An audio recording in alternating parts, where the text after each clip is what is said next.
সমালোচনা ছিল, প্রশ্নও ছিল অনেক। সাম্প্রতিক আন্তর্জাতিক ম্যাচগুলোতে রান পাচ্ছিলেন না তানজিদ হাসান তামিম। অনেকেই প্রশ্ন তুলেছিলেন দলে তার জায়গা কি সত্যি প্রাপ্য। কিন্তু বাংলাদেশ দলের টিম ম্যানেজমেন্ট হারায়নি বিশ্বাস, কারণ ঘরোয়া ক্রিকেটে ঠিকই নিজের সামর্থ্যের প্রমাণ দিয়ে যাচ্ছিলেন এই তরুণ ওপেনার। বিশেষ করে সর্বশেষ বিপিএলে তার ব্যাট ছিল দুর্দান্ত ছন্দে। পুরো টুর্নামেন্ট জুড়েই ধারাবাহিক পারফরমেন্স করেন তামিম।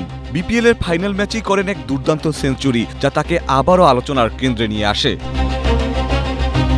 শুধু বিপিএলেই নয়, বিসিএলেও ছিল তার ধারাবাহিক পারফরমেন্স। ঘরোয়া ক্রিকেটে একের পর এক ভালো ইনিংস খেলেই নির্বাচকদের বিশ্বাস ধরে রাখেন তিনি। আর শেষ পর্যন্ত সেই বিশ্বাসের প্রতিদান দিলেন তানজিদ হাসান তামিম। পাকিস্তানের বিপক্ষে সিরিজ নির্ধারণী ম্যাচে তুলে নিলেন নিজের প্রথম আন্তর্জাতিক সেঞ্চুরি। সেঞ্চুরির পরই নত হয়ে সেজদায় লুটিয়ে পড়েন সবুজ ঘাসে। এজন্য কৃতজ্ঞতার স্বস্তির এক নীরব প্রকাশ।